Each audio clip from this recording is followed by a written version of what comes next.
Yo, what it do? What it do? YouTube, yo, what's the word? What's the word? What's the word? What it do? What Welcome, it do? welcome, welcome, YouTube. Yo, welcome. what's the word? What's the Hold word? up. What's the word? Welcome. Welcome, everybody. Y'all already know what it is, what it is, what it is. Um, you are now rocking with Keep It Real Voncast, aka King Devon, aka Mr. Nightwolf. Let's give it up for this live stream right here, ladies and gentlemen. Let let's give it up, give it up, give it up.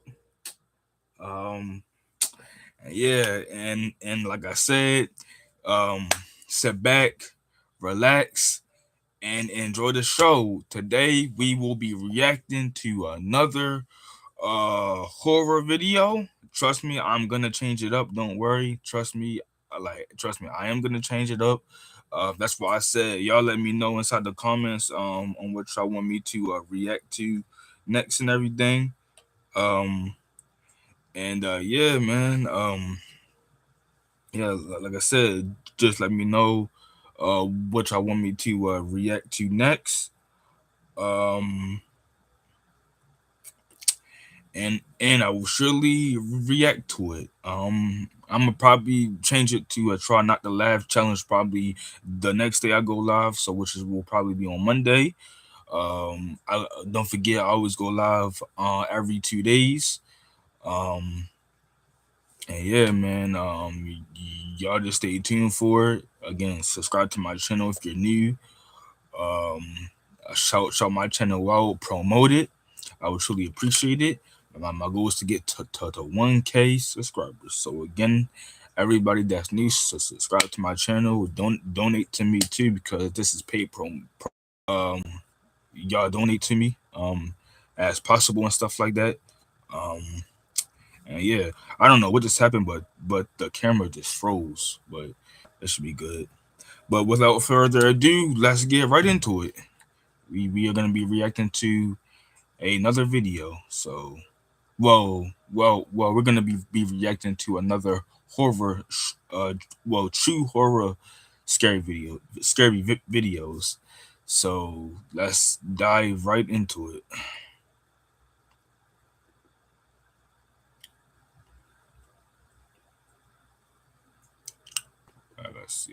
Let's see.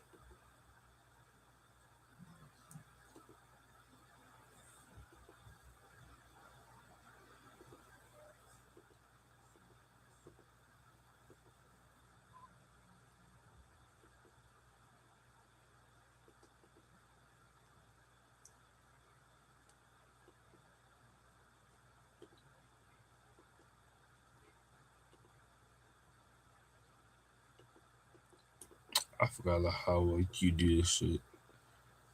This one, it's gonna kind of take a little while. Hold on, everybody.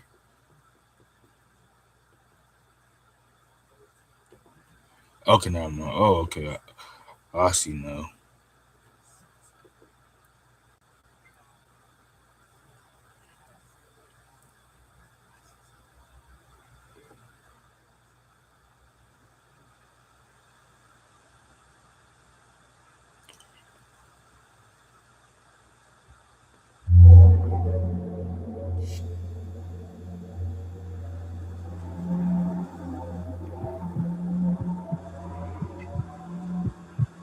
I remember this night like it was yesterday, even though I'm 26 now, and it happened when I was 12.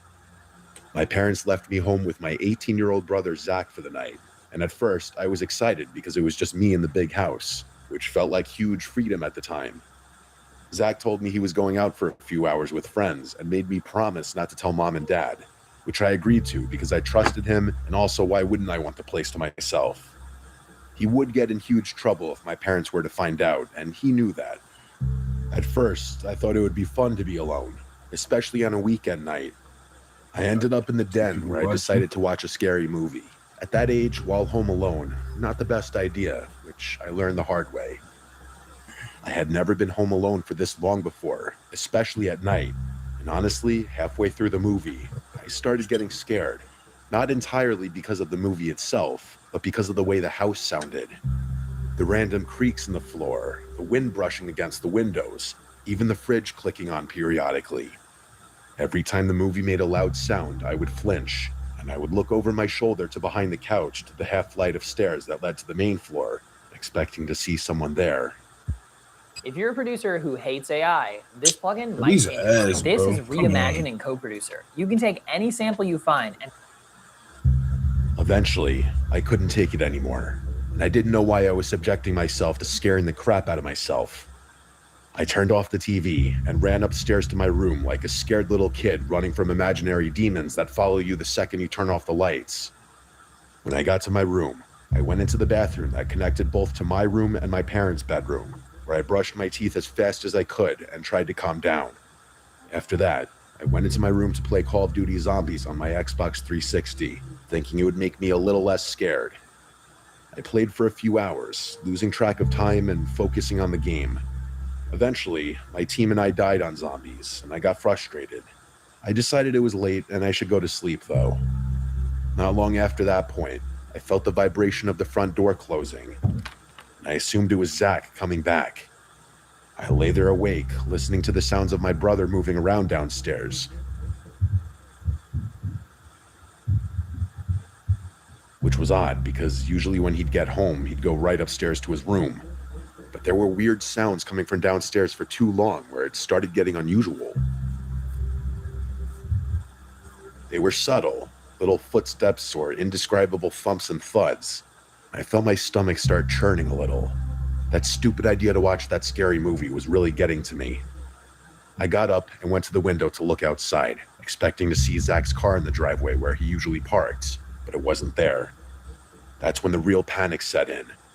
I had no cell phone at the time. I was only 12, so I had no way to contact my parents or Zach without leaving the bedroom and going to one of the house phones, which felt impossible at that moment.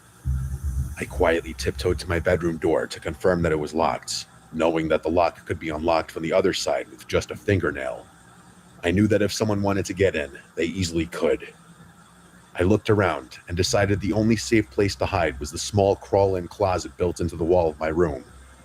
I squeezed inside, shut the door carefully from the inside, and tried to calm myself as I listened. It was at this point that I vividly remember hoping that I was just being overly paranoid and that it actually was Zach. Maybe he parked on the side of the house instead. Come on now. Seconds later, I heard someone fumbling with the door, trying to get in. And then moments later, the door opened. The person was inside my room. I had no idea who it was or what they wanted. I stayed completely still, listening to footsteps moving around my room, feeling the floorboards creak beneath the weight of someone walking, and hearing things being moved and shifted around. Every second felt like an eternity. I was terrified that the closet door could open at any second and I could be dead. I still prayed it was my brother, but I stayed quiet, barely breathing and hoping that whoever it was would leave. I could hear them dragging something across the floor at one point, which made me even more nervous. I felt like hours had passed, though it was probably only minutes. Eventually, I heard footsteps receding and moving away from my room.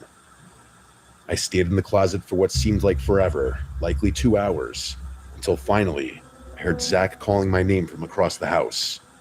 His voice sounded urgent and pissed off, and a few moments later, he came into my room and called my name again.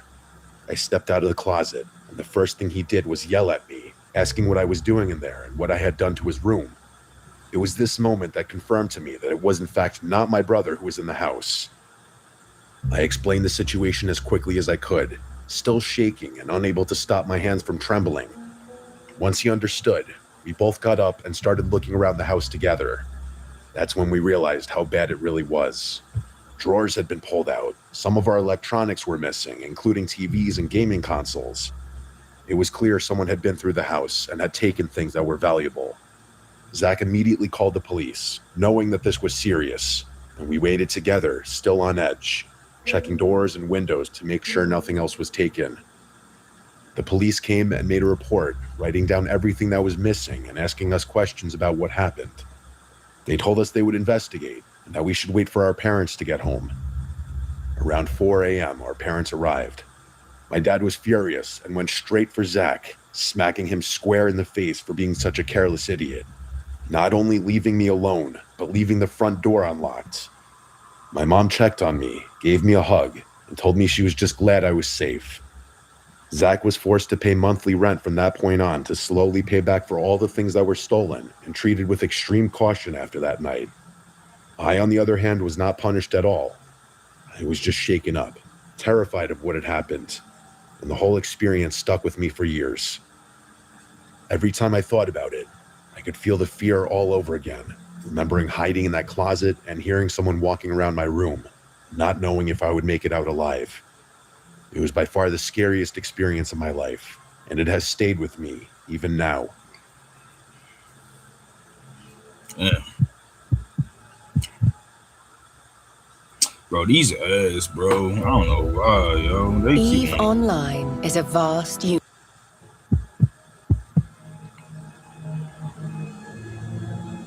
When I was just a child, not even in kindergarten, I lived with my grandparents. My mom and dad had just separated, and my dad worked in the next town over, so I saw him every weekend.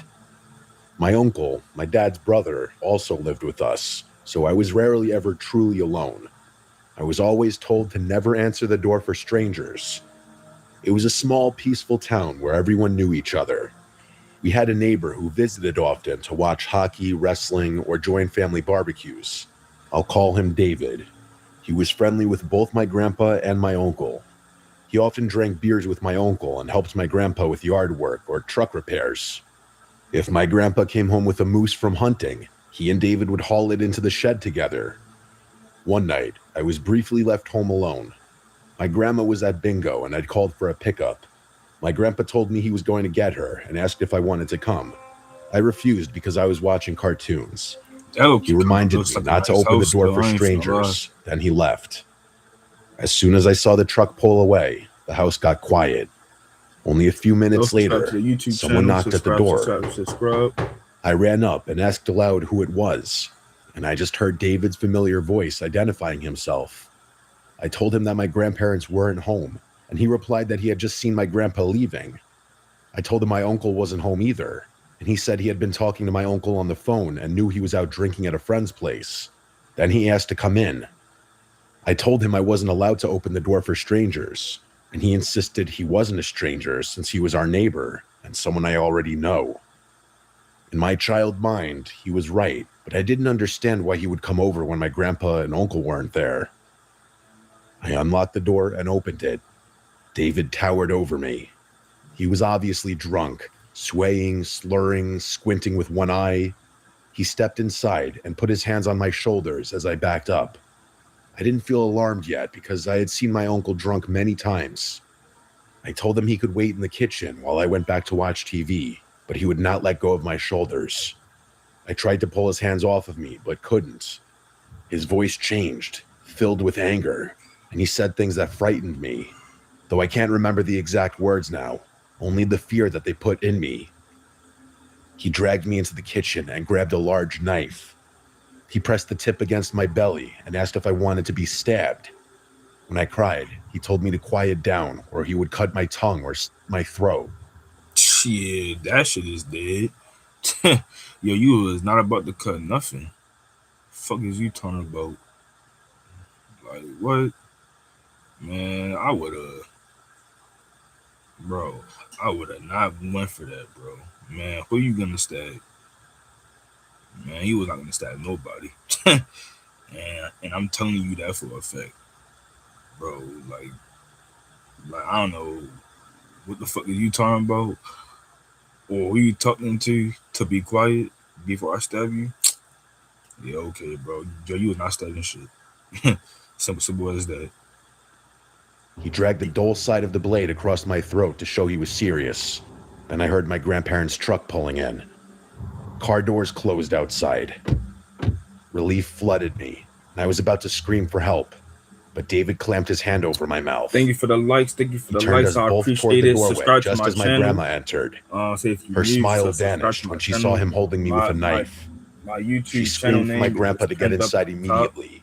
So if My you grandpa see it, rushed in, yelling in subscribe shock to it. and I'm live on fury as he YouTube right demanded now, to know what was reacting happening. to scary short He took videos. one look at David holding me hostage and charged forward, shouting at David with pure rage. David shoved me to the floor. My grandma rushed over, grabbed me tightly, and blocked me from seeing what was happening while telling me I was safe. I could still hear the struggle. Eventually, my grandpa overpowered him. When I finally looked I up, my appreciate grandpa was all the shoving David love, out the door, all the yelling at him to support, never come back, and the likes and then as well. slamming the door. I appreciate As it. I grew up, I realized David had waited deliberately. He must have known my uncle wasn't home and that my grandma was at bingo. He had seen my grandpa leave. That was his moment. I was too young to understand his intentions. Years later, after my grandpa's funeral, when I was sitting with my grandma discussing memories, I brought up that night and how heroic Grandpa had been. She looked uneasy. She said it was truly a terrifying night. She asked if I remembered that my grandpa went out hunting that same night. I faintly remembered him leaving, even though hunting at night wasn't something he usually did, unless it involved camping. When I asked why he left, she claimed she didn't remember much. It got me thinking. They never called the cops to press charges on him, and I never saw him again after that night. My grandpa was respected in the community. He was friends with, as well as went to the same church as some police officers, and was known to be a good hunter. No one would ever question if they saw a bloody tarp in the back of his truck, and he was driving out of town late at night. Bro, that's scary, yo. Build a website you love. Bro, these ads, bro, With Wix. keep getting on my nerves, yo. For your words, Story 3.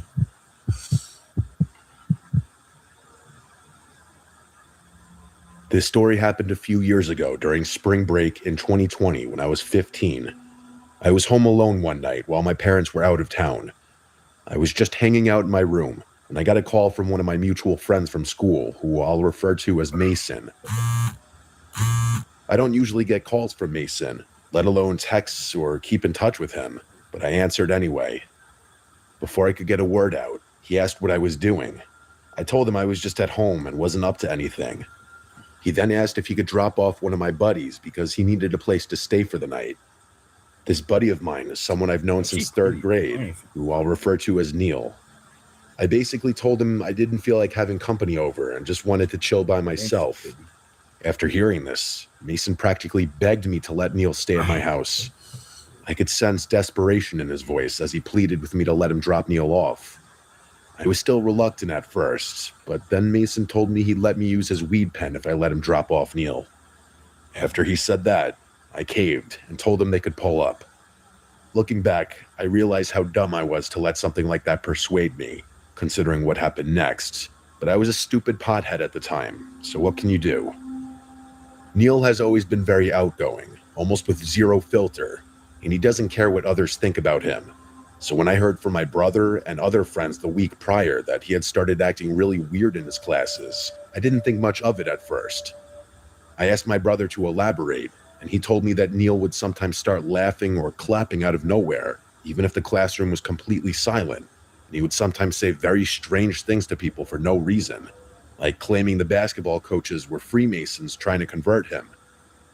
After hearing this, I realized Neil wasn't acting normal, and it wasn't until he and Mason arrived at my house that I understood how bad it really was.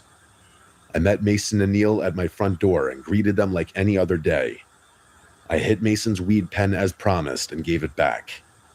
As Mason was about to leave, he grabbed Neil by the shoulders in a very serious way, tears forming in his eyes, and he pleaded with him not to do that thing. Neil looked at him blankly and casually responded that he understood. I really should have asked what was going on, but for some reason, I didn't, and I let Neil inside as Mason left. After I closed the front door, the first thing Neil asked me was whether all the doors in the house were locked. Red flags immediately went off in my head, and I knew I had just gotten into something bad. I told him they were locked and asked why. He asked me to check, so I led him down the narrow hallway by the front door to show that the back and laundry room doors were both locked. He didn't say anything after I confirmed it, and we stood in silence for a few seconds. Then, out of nowhere, His hand shot up like he was raising it, and he put on this eerie, toothy smile that I can still see clearly in my mind. He held it for a few seconds before lowering his arm without saying a word. I forced a fake chuckle to make the situation seem less weird. Then, Neil asked for some water, so we went to the kitchen. As I grabbed bottles from the fridge, I noticed him lingering by the drawer with silverware, including the knives. I watched as he slowly opened the drawer and reached for a steak knife. Without thinking, I ran over, grabbed his hand before he could take it, and slammed the drawer shut. Neil didn't react or move. He just stared at me and let out a chuckle like he was pretending it was a joke. At that moment, I could feel my heart pounding in my ears, and I was frozen in fear. The kind of fear people describe in life or death situations. I had never felt like my life was in danger until that moment, and I could only focus on how I was going to get Neil out of my house. He finally broke the silence by suggesting we go to the park in the neighborhood. I agreed as if nothing happened. We walked to the laundry room leading to the driveway, and I intentionally let him out first. I told him I needed to put shoes on, which I did. He paused and subtly looked disappointed, telling me to hurry up. I shut the door, locked it immediately, and called my brother to explain what had just happened. After finishing the call, I grabbed every knife in the kitchen and brought them upstairs to my room.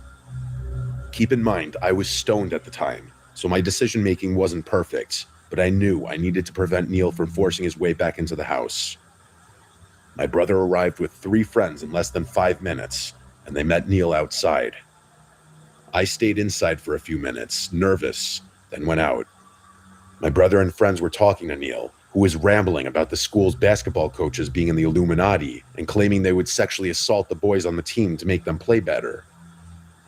He continued talking nonsense for a few minutes, then we decided to get him home, because there was no way I was letting him stay under my roof after what had happened.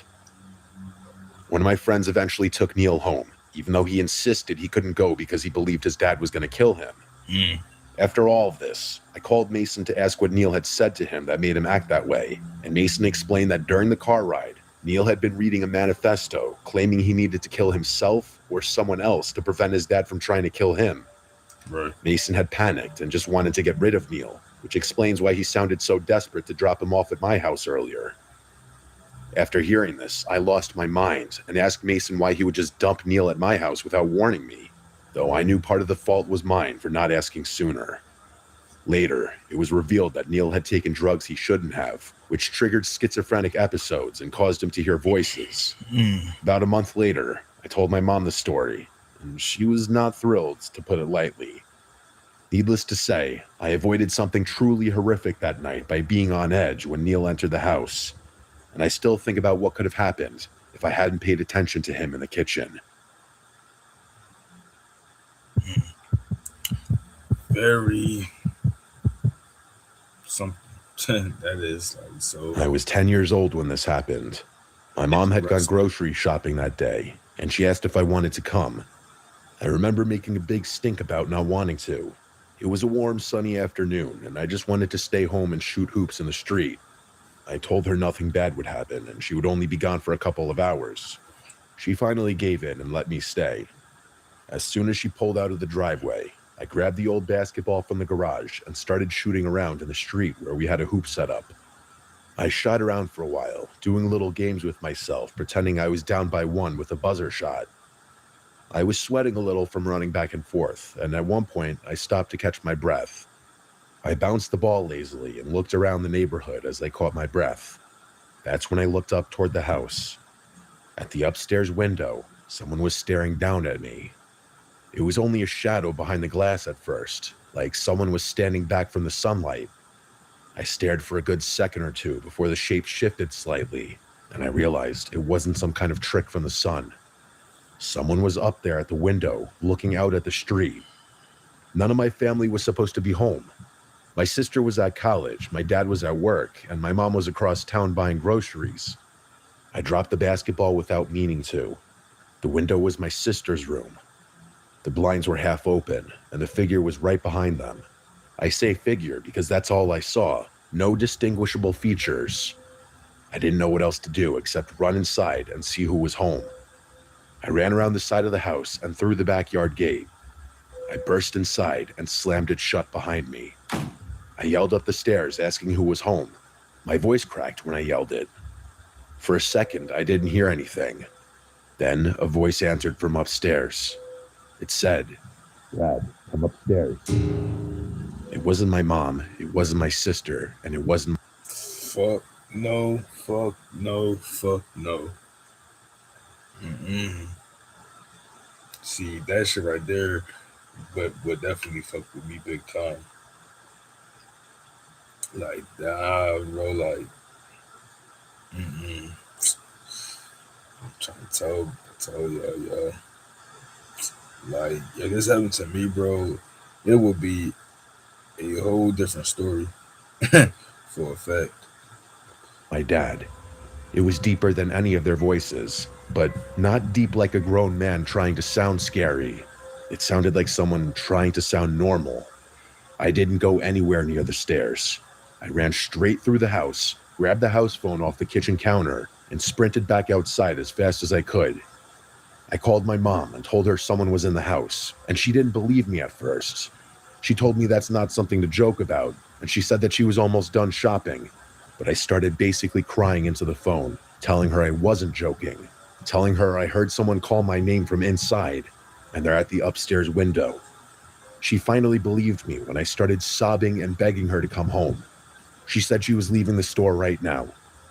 After she hung up, she must have called the police because a cop car pulled up at the same time my mom's car turned into the driveway. She ran to me asking where I saw the person. I pointed to the upstairs window. The police went in first. My mom followed them inside after a minute or two. I waited out front. I didn't want to go back in there. For 10 minutes, I just stood there, staring at the upstairs window. No one appeared at it again. Eventually, one of those officers came out and told me it was safe to come inside. I went in and pointed upstairs to the room where I saw the man. They checked the closets, under the bed, behind the dresser. They even checked the attic. They checked every room in the house. They didn't find anyone or anything. After the police left, my mom started acting doubtful again. She said she believed me, but I could tell she didn't fully. She said if she found out I was messing around, I'd be punished for scaring her and wasting the police's time. I kept telling her I wasn't lying. She kept saying she knew, but her voice said something else. That night, I had trouble falling asleep. I kept thinking about the voice and that shadow behind the blinds. But eventually, I got tired enough to drift off. Love Roblox? Earn Roblox digital gift cards with Microsoft Rewards. Sign up for Microsoft Rewards and earn points for... I don't know what time it was when I woke up. It was still dark out, and at first I thought I woke up from a bad dream. But then I heard something in my room, just loud enough to wake me. I sat upright in my bed. My eyes were still adjusting to the dark, but I could see the outlines of my room. I could see my dresser, my closet door cracked open, my shelves, and across the room, not far from my bed, I saw something else. An unfamiliar shape. A tall, dark shape, standing completely still.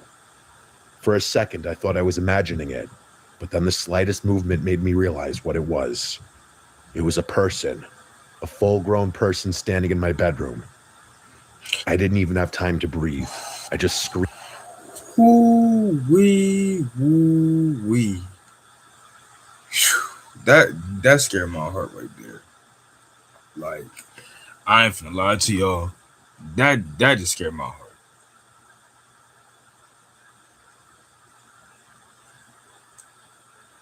Nah.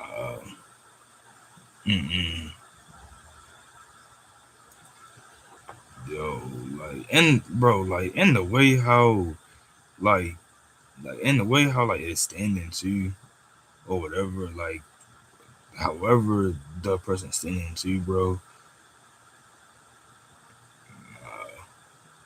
Yo ass gotta get the fuck up from out of there, yo. I'm trying to, like, tell you. A loud, broken scream that tore out of my throat. As soon as I screamed, the figure moved, fast. It darted across my room in 2 steps, grabbed my window, slid it open, and jumped out. I heard the man's feet land on the small awning below the window. My parents burst into the room as soon as I screamed. My dad ran straight to the window and looked out. Then he ran downstairs and out the back door to try to find whoever it was. I'm fairly certain he ran out there barefoot. He came back a few minutes later out of breath. He kept shaking his head and saying he didn't see anyone. They called the police again, but that time it was mostly just to file another incident report and for the cops to scout the area. We don't know how long he was in the house. All I know is he was inside during the day, long enough to know my name, and he was watching me from my sister's window, and he stayed in the house until nightfall. That, or he snuck in and out of the house through my bedroom window by climbing up on that awning. Either way, he was in my room while I slept, standing there in the dark. Who knows what else he did while he was in the house? That's the scariest part.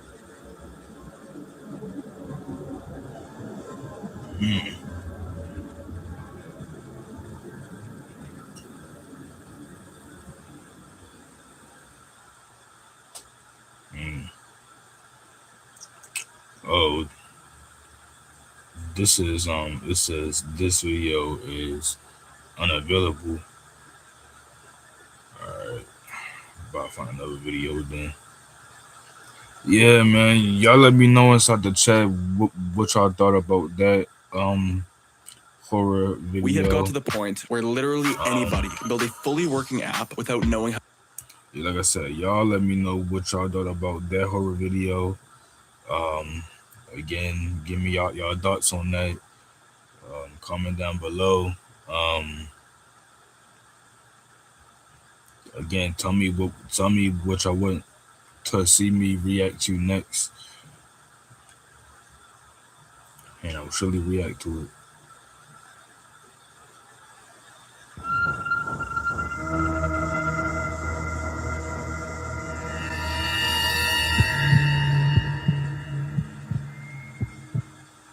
I used to travel a lot for work, and most of the time I stayed in cheap but decent hotels because I didn't care about anything except having a bed and a shower. Nothing scary ever happened to me in any hotel before, so I never thought about danger or weird people. That changed during a trip I took for a training event in a small city in Pennsylvania. I checked into a regular-looking hotel that had a small lobby with old, depressing red carpet and a smell that reminded me of my grandma's house. The woman at the front desk gave me a room key, and I went up to my room on the 3rd floor. The hallway was very quiet and felt a little empty in a strange way. My room was pretty normal with a small bed, a desk, and a bathroom. I threw my bag on the bed, turned on the TV, and tried to relax. I was tired from driving for hours, so after showering and watching TV for a bit, I tried to fall asleep. I woke up in the middle of the night because I heard something sliding on the floor. At first, I thought it was the ice machine or some noise from the hallway. I was half asleep and did not want to get up, but then I heard the soft sliding sound again. And this time, it was right by the door. I turned on the lamp and looked at the door. Something small and white was sticking out from underneath. I got up slowly and picked it up. It was a folded piece of paper. There was handwriting inside, very messy and uneven. It was only a few words, telling me that someone was watching me from somewhere inside the hotel. My heart started beating harder because I had no idea who could have written that. I didn't hear any footsteps after the note appeared, and the hallway had been dead silent. I stood in the middle of my room, feeling unsure if I should open the door or stay inside. I decided to lock the chain lock and sit on the bed with my back against the wall. I kept the lamp on so the room would not be so dark. I felt too awake to sleep now. About 20 minutes passed before I heard the sliding sound again. I stared at the bottom of the door, waiting to see what would happen. Another small piece of paper slid through slowly, like someone was gently pushing it with one finger. I walked up to it and picked it up. The second note said something even stranger. It said that person had been inside my room earlier in the day before I arrived, and they liked watching people sleep in this hotel. The handwriting looked shakier than the first note. I felt a wave of fear go through my chest. because the idea that someone had been inside my room was too real to ignore. I looked around the room, even though I knew no one was in there right now. I checked under the bed, inside the closet, and behind the shower curtain, even though I already knew it was empty. After checking everything, I sat on the bed again, trying to decide if I should call the front desk, but it was after 2 a.m., and I had this paranoid feeling that the person sending the notes might be someone who worked at the hotel. The handwriting looked strange and shaky, maybe like an older person or someone who was unstable. I tried to calm myself down, thinking maybe this was some prank, but it felt too personal. I sat still for another half hour and tried to listen for any sound. Every tiny noise made my body tense up, even the air conditioner clicking or the pipes tapping. Everything made me jump. I told myself that if a third note came, I would go straight downstairs. I would not wait any longer. Yes, sir. Yes, sir. I kept my eyes on the door, but forced myself to breathe slowly. I'm live on YouTube right now. After a long period of silence, I started to relax You again. can join up right now. But then the third note came. The sliding sound was even slower this time, like the person wanted me to hear it. I walked up to the door again. The third note said something completely different from the first two. It said the person was already inside the room with me again. I stared at the words for a long time. I looked around the room again, even though I had checked everything before. I slowly turned in a full circle, expecting to see someone in the corner or behind the curtains. I couldn't even breathe normally now. The idea of someone hiding in the room with me made my chest feel tight. I grabbed my bag and made the decision to get out immediately. I went to the door and looked through the peephole. The hallway was empty. I unlatched the chain lock and opened the door quickly. I rushed out and slammed it behind me, then ran down the hallway trying to stay quiet, but also wanting to get as far from that room as possible. When I reached the stairs, I looked back only once. At the far end of the hallway, I thought I saw a shadow move behind the corner near the last room. It looked like someone stepping back out of sight. I hurried downstairs to the front desk where a different employee was working. He looked half asleep, but when I told him what happened, he looked extremely confused. He said there were only 3 other guests on my floor, and none of them had been walking around. He offered to give me a new room or let me check out early. I decided to check out early and drive to a different hotel, even though it was after 3 a.m. Before leaving, I asked if someone could check my room to see if any windows were open or if anything was disturbed. He took me upstairs with a master key, and when we entered my room, everything looked normal. But the window lock was broken in a way that looked recent. The employee looked nervous and said maybe someone from outside had gotten in earlier. I grabbed my bag and left the moment he finished talking. I drove to a different hotel 20 minutes away and barely slept. The next morning, I called the original hotel to see if they had found anything else. They said nothing strange came up. No cameras caught anyone near my room. No other guests complained about anything. They made it seem like the whole thing was just a weird misunderstanding, but I didn't buy it. I think he was lying. Something strange was going on in that hotel. I still remember the feeling that someone was right outside my door watching me. And the worst part is I keep thinking about the third note saying the person was inside the room again. That's the part that doesn't make sense and made me question if it was maybe a prank, but the broken window latch said otherwise. I checked everywhere. There was no one. The window latch being broken makes me think that the person might have been coming and going before I ever realized anything was happening. I never went anywhere near that hotel again.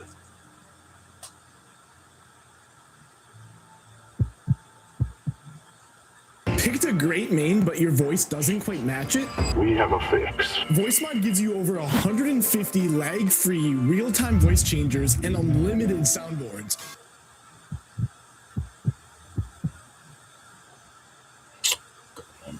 I stayed at a hotel in Virginia during a long drive to visit family because I was too tired to keep going. It was late at night, almost midnight, and the hotel looked basic but clean. The parking lot had only a few cars, and most of the building looked dark from the outside. When I walked into the lobby, the man at the front desk barely looked up. He gave me my key and I went to the 3rd floor. Most of the lights were dim, and every door I passed had the Do Not Disturb sign hanging. Like no one wanted to be bothered. Definitely the type of hotel that people stay at out of necessity only. My room was at the end of the hallway. When I opened the door, the room looked fine, but a little messy in a way I couldn't explain. Like the lamp was tilted, one of the drawers to the dresser was slightly open, the blanket on the bed had a small wrinkle near the corner, as if someone sat there recently. It looked like housekeeping rushed or simply just did not care. I dropped my bag on the chair, turned on the TV, and got ready for bed. I got into bed and tried to sleep, but I kept thinking about how messy the room was when I came in. The more I thought about it, the more weird it seemed. I remembered that the front desk man didn't even mention housekeeping when he checked me in, and the whole hotel felt too empty, but I forced myself to ignore it and finally drifted off. I don't know how long I slept, but I woke up to the sound of my doorknob turning slowly. It was such a faint sound at first that I thought maybe the air conditioner made it, but then the handle clicked lightly again, like someone trying to test the lock without waking me. I stared at the door. The room was dark, except for the glow from the TV, which I had forgotten to turn off. I could see the shadow of the door handle move slightly. Someone was outside trying to open it. After a few seconds, the handle stopped moving. I stayed still, waiting for another noise. Then the sound came again, but it was different. It was a small metal scraping against the lock. It sounded like someone sliding a key into the keyhole. But that didn't make sense because no one should have a key to my room besides staff. The key turned, but the door never opened. I could see a thin sliver of hallway light in the gap. The door pushed gently once, then stopped. I waited for a voice or footsteps, but there was nothing. Then the door closed softly again, like the person walked away. I stayed awake for almost an hour, listening for footsteps or any sound in the hall. When nothing happened, I convinced myself it was maybe a staff member who mixed up room numbers, and when they realized, they left. I went to relock the door, and I fell asleep again from exhaustion. Fast forward to like 2:15 a.m., and I remember that specifically. I woke again to something that at first I wasn't sure what it was. All I know is I heard the slightest rustling sounds in the room, and I knew someone was in there with me. I was scared to sit up and look, but I did. And then the rustling stopped. I noticed even in the darkness of the room, the slightest sight of a shadowy figure, barely visible in the dark, hovering over my bag in the corner of the room. I said in a panicked, shaky voice, "Who is that?" And a deep man's voice responded, "It's housekeeping. Sorry, I'll leave now." I didn't even respond. I was so shook, but I saw the black mass move from my bag to the door. Then the door opened and closed. I immediately flicked on the light and rushed to the door to put on the chain lock. I went to my bag and saw that it had clearly been gone through. I had to gather myself for a few minutes before calling the front desk. I told them someone with a key just broke into my room and was going through my stuff. The front desk person said that no housekeeping staff was currently there. I packed all my stuff and rushed to the little lobby where I called the police and demanded they check the video surveillance footage. When police arrived, that's when the desk worker agreed to show the surveillance footage, and it showed a large, scary-looking man repeatedly walking down the halls all sketchy-like, going to my door multiple times, and then finally entering my room with a key. The man at the front desk said that the man didn't work there, and he must have somehow stolen a master key from the hotel. I got my money back and immediately fled from that hotel, driving another half hour and eventually sleeping in my car. This experience somewhat permanently tainted my opinion of hotels, unfortunately. I wonder if I could have pressed charges on the hotel for negligence or endangering a guest, or anything like that really, but I never bothered. I just try to block it out now.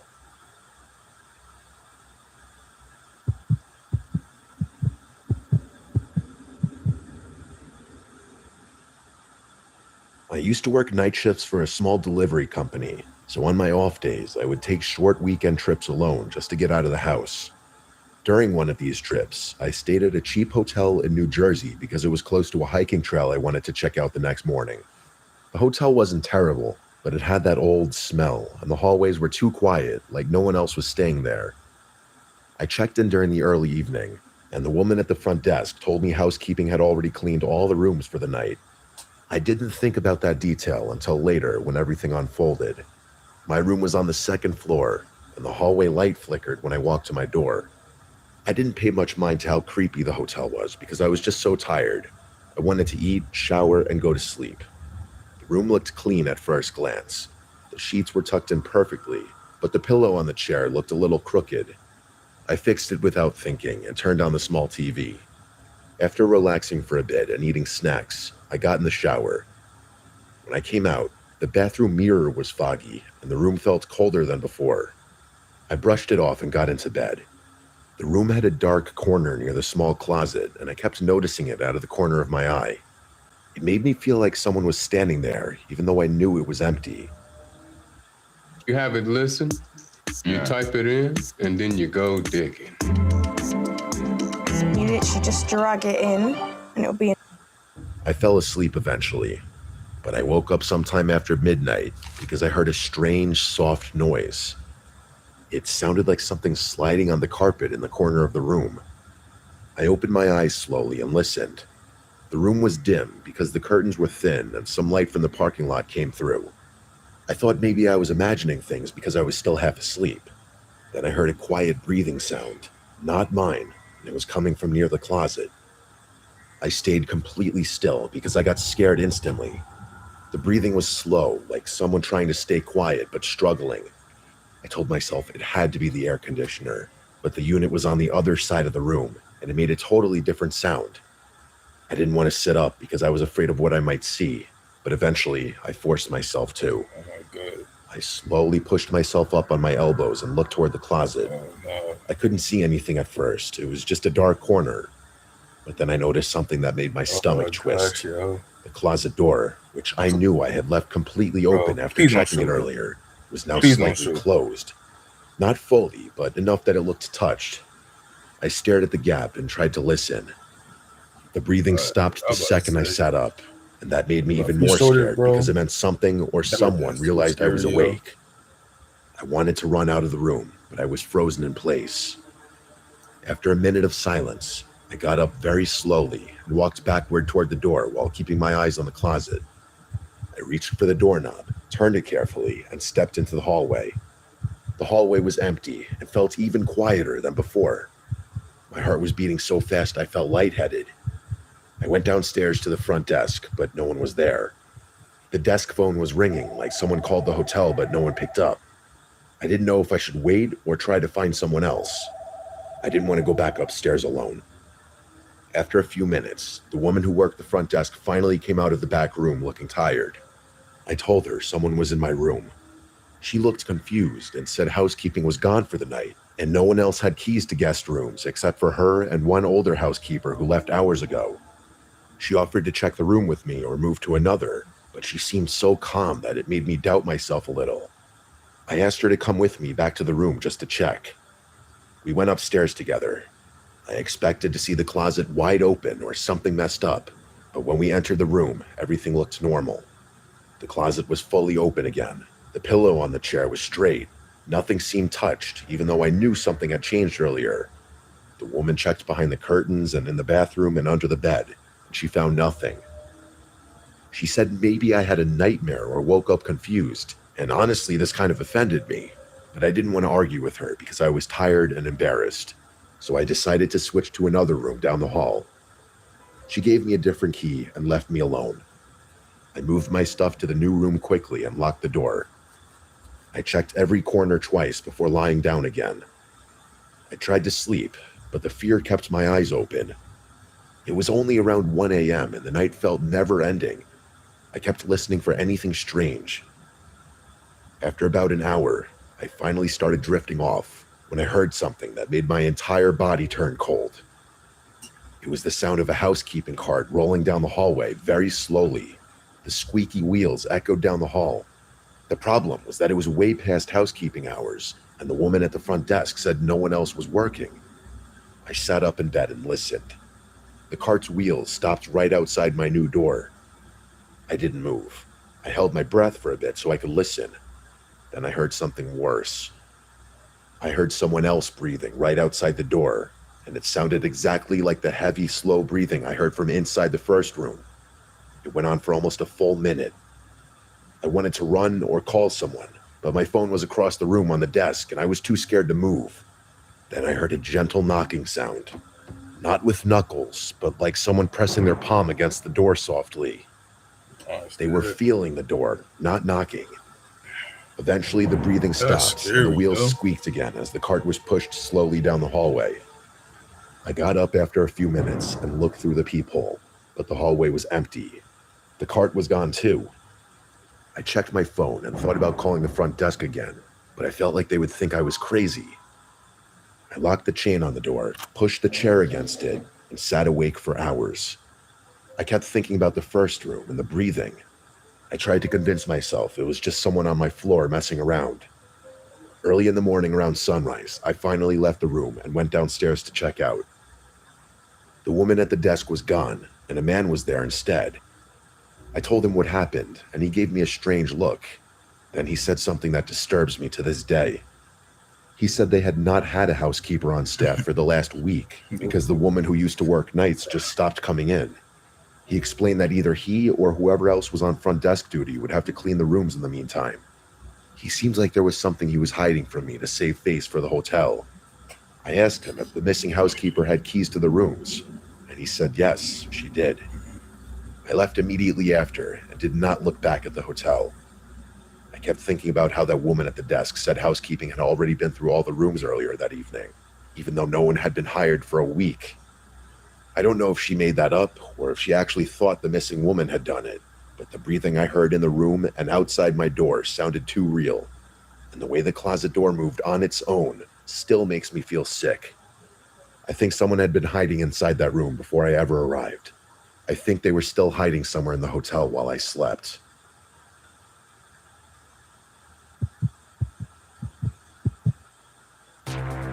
Eve to me is basically freedom. It's a giant open universe where you can do whatever you want.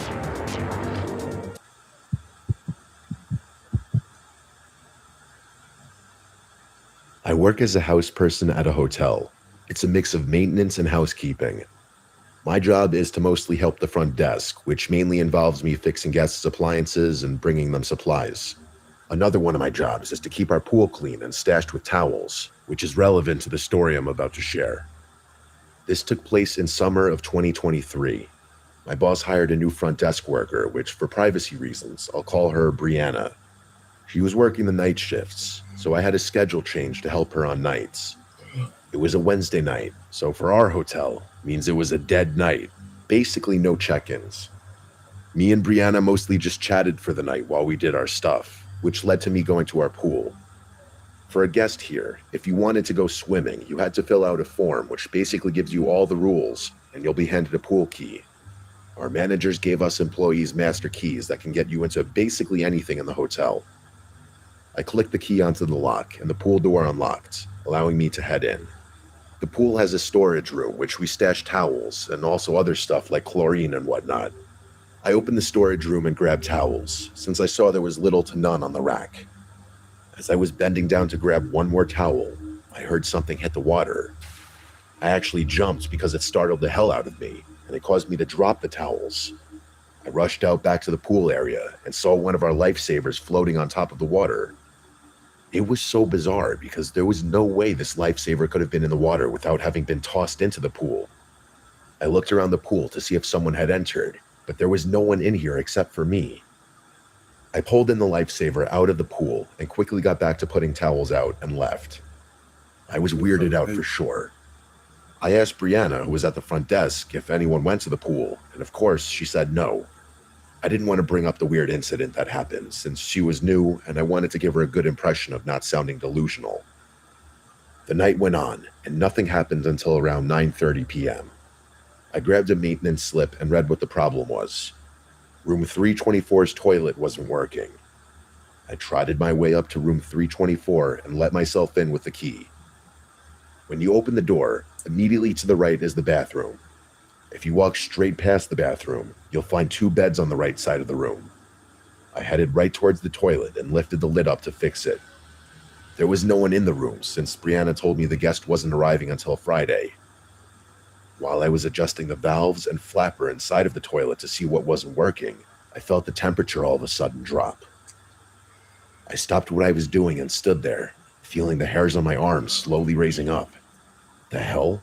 I said in my head as I looked at all the vents that could possibly be letting cold air in. Then I realized there could be no cold air. It was a summer night, a warm summer night to be specific. So what the hell could make the temperature just drop? As soon as I had this thought, I felt the air return to normal and my hairs went back down. I checked the thermostat in the room and it read 68 degrees. This put me more on edge now, since I hadn't forgotten the pool incident. I wanted to fix the toilet and get out of here, so I went back into the bathroom and back to fixing the toilet. It felt like 2 minutes went by, because I heard the toilet start to flush again. I sighed out of relief and watched the water in the tank rise back up. When over the sound of the water, there was an audibly loud thump coming from somewhere outside the bathroom. I froze in place, and then that all too familiar cold feeling coming back. My heart started to race as my mind started to race at what could have made that noise. I put the lid back on top of the toilet and made my way out of the bathroom. I turned my head right to face the two beds and saw the room phone on the nightstand dangling. However, I wasn't paying attention to the phone dangling. I was paying attention to what I saw past the phone. In the corner of the room, right next to the bed, there was a really tall person standing still as ever. I felt myself struggling to breathe with what I was looking at. I was frozen stiff in the doorway of the bathroom. I couldn't. Oh my gosh, bro, yo. This stuff, bro, yo, is getting scarier. Like, yo, this is getting scarier, and scarier, bro. Jesus Christ, man. Holy moly, bro. See any features on this person. It was just this completely black figure in the dim room, like a character outline when you unlock them in a fighting game. It stood so still, I couldn't hear any noise emit from it. Then, I swear to God, he, she, it, whatever, moved. I don't know which limb moved, but all I know is I saw this figure move. I practically bolted for the main door, flinging it open so fast I almost smacked myself in the face.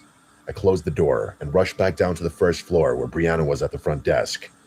I told her that I was punching out, and we said our farewells for the night. While driving home, I was wrapped in my head, trying to figure out what just happened to me. I connected the pool incident to the room incident. I had no idea what that thing was in my room. And yes, I say thing now because I realized that couldn't be any human I know, and how I couldn't read a single feature of it. It was enough for me to get out of there. I like to think my mind was just playing tricks on me, but I have no way of knowing for sure. Nothing weird like this has happened to me since, which I'm thankful for, because that was the scariest night of my life.